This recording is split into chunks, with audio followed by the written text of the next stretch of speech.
Hello, it's Jimmy here, the Riley's, looking at a Fiat Talento. Okay, it's got a DPF issue. This sensor's been changed, as well as the pipe down there. Various other sensors I think has been changed. It's had the DPF cleaned a couple of times, but within a few hours it's blocked again basically. So we need to figure out what's going on. Switch the ignition on, engine failure hazard. Start it up. Engine warning, spanner and the stoplight. Got the launch Euro tab 3. We're going to set up a scan. Okay, so I need a software update. I'll let that load. So I'm just running a scan. It looks like there's a fair few faults already.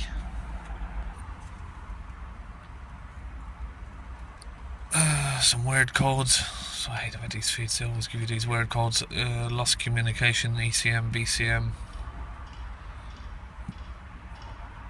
radio.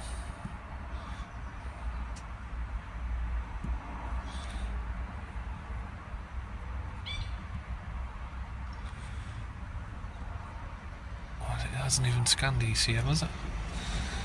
Communication problem. Okay, so it's not finding the ECU.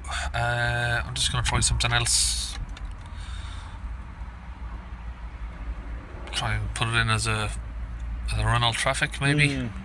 Okay, so as a Renault Trafic, it seems to be finding the ECM. Particle filter clogged. Boost pressure is too high. Proportional richness.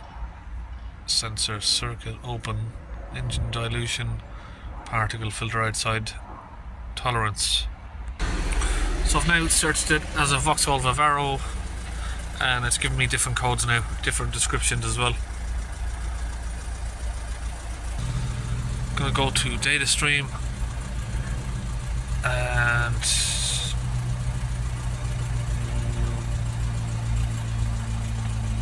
engine data. I think this one should be basically the exhaust back pressure sensor or the turbo boost pressure sensor.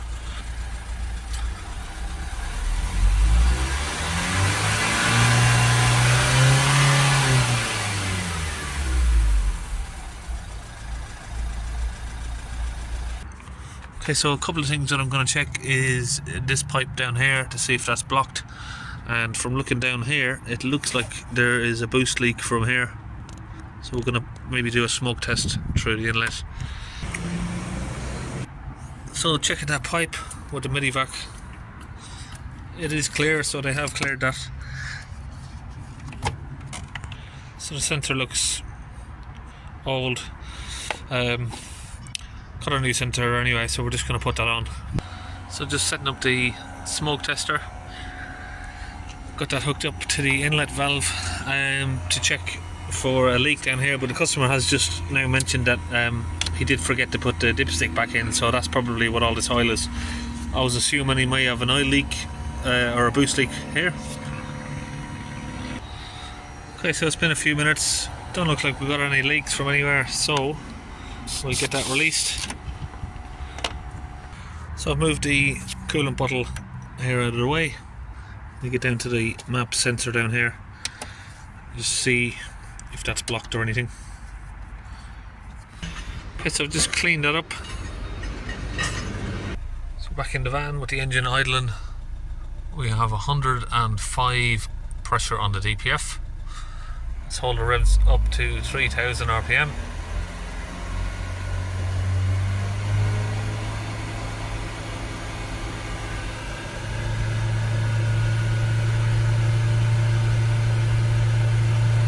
$480, $490, well, it's still increasing.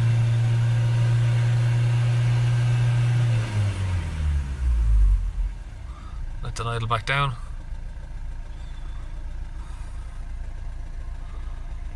Okay, so back in at the codes here. So yeah, when we check it as a Vivaro, it doesn't have that proportional richness sensor. So we've got boost pressure, low boost pressure. Basically, that's going to be the main code. What's causing the DPF to block. So what I'm just going to do for a minute is clear these, then look at live data and take it on a test drive. So it's clearing those codes. The DPF ones now might not clear. Just bear that in mind. Sometimes DPF codes won't clear. Let's just have a read. What they have for now. Of course, once you drive it, they'll come back on. We'll go to the data stream again. So these are the only two items I can find regarding the exhaust pressure or boost pressure. Let's give it a rev up and down now, see if it looks any different.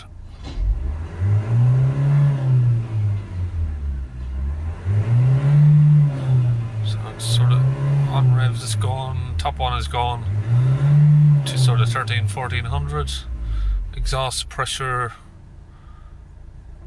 goes to high end of 3000 or 3 bar, sorry.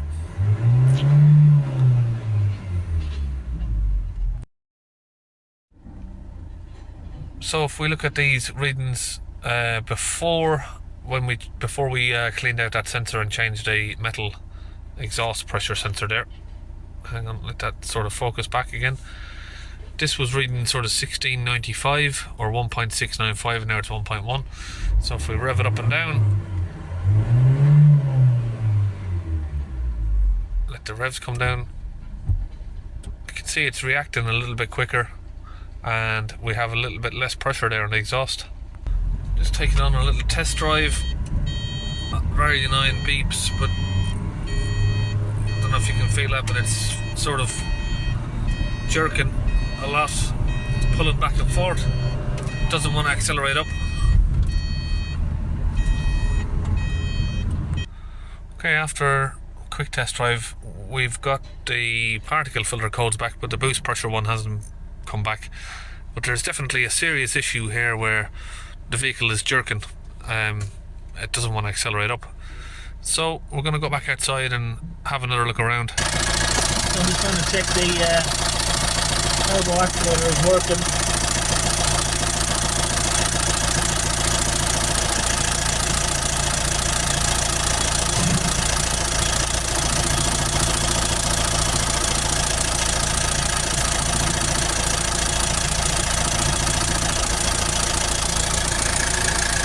So I'm just connecting and disconnecting that.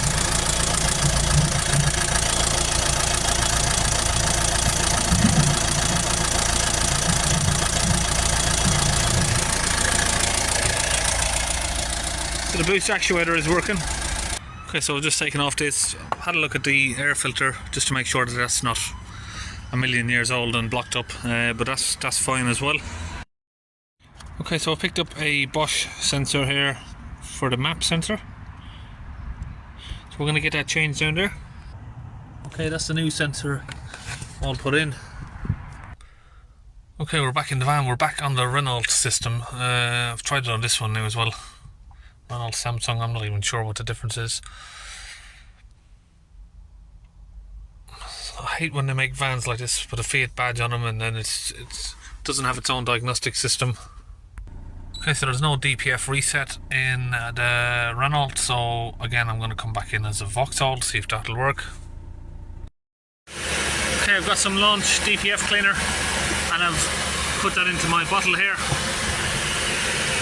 Just got to pedal the pressure, holding the accelerator. So the engine running, we're getting the fluid in here into the O2 sensor. Now we just squeeze the trigger of the gun while that's in there. Now we're just waiting for the pressure to drop down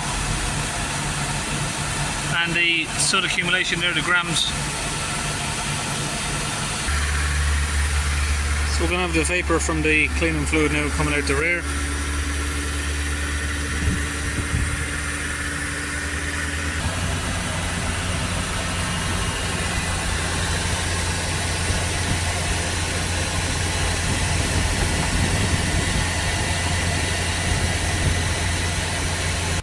Okay, so now we've got that down to 2 grams. We've got a warning there for parking sensor now, but we're going to take it for a test drive. Okay, as soon as we start moving, the parking sensor light's gone. But we got a flashing light for a seatbelt, even though I am wearing it.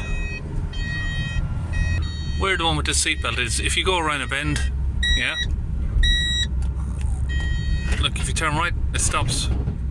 Straighten the wheel, it comes back on. Now we can see with this fan that we've now got the power back. It's not pulling back, it's not pulsing, it just revs right through the revs. You can see the van is now doing its own regen because we are at 615 degrees. Okay, we're exiting back from the live data. Now we're just going to have a look at the fault codes here. And we can see we have back the P2626 that was there from the start there. So we're just going to get that sensor ordered and replaced at a separate time. The customer can do that himself. The DPF's all working now, so that'll all be fine. So that's it. Okay, so I do realise, looking back on the clips I made, I didn't really include every single detail here in this video. But basically, the van was jerking back and forth. When we replaced the map sensor, that cured that. So then we went ahead and cleaned the DPF down. The P2626 code, what we're going to do, it's going to need an O2 sensor, basically the top one.